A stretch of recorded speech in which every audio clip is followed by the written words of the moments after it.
talk about something called a prism, P-R-I-S-M. And as you can see, a prism is not flat. It is three-dimensional. It's solid. And we have several different sorts of prisms. Right now we are looking at a triangular prism. Here's a rectangular prism. Here's a pentagonal prism. Here's an octagonal prism.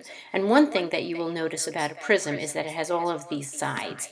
And in fact, many of the sides are rectangles, but two of the sides are not. So this one side is a triangle, and if we look at exactly the opposite side, that's also a triangle. Pentagonal prism, we have the same thing. On the side, some of the sides are rectangles, but then in fact we're going to have a pentagon in the front, pentagon in the back. An octagonal prism, same thing. We have two pentagons and 8 rectangles, in fact.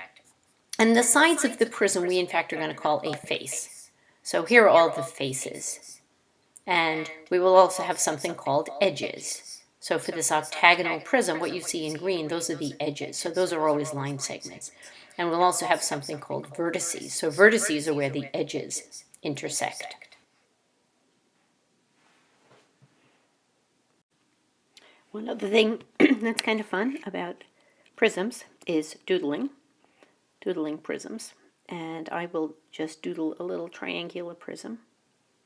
So here is a triangular prism, and we'll talk about the parts again. So notice what I did. You're going to do this also. We have two bases, and since this is a triangular prism, our bases are going to be triangles. So we have two bases, triangle ABC and triangle DEF.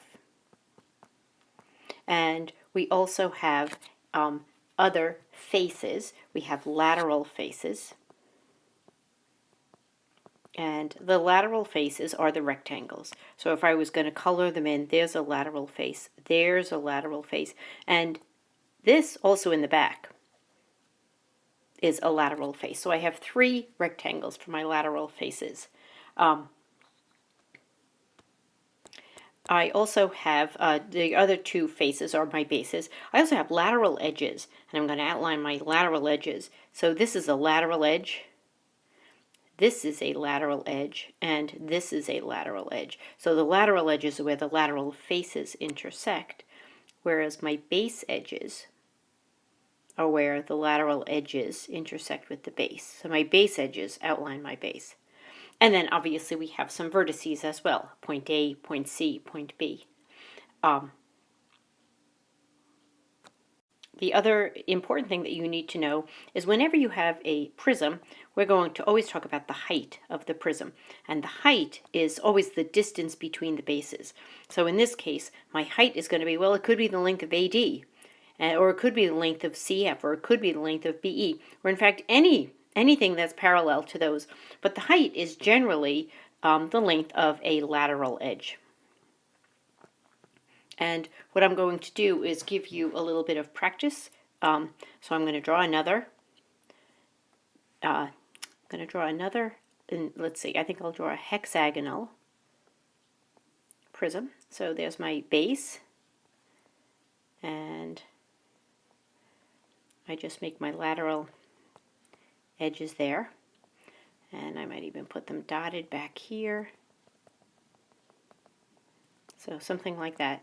We'll call this A, B, C, D, E, F, and let's call this X, Y, Z, Q, R, S. And I'm going to ask you some questions about this.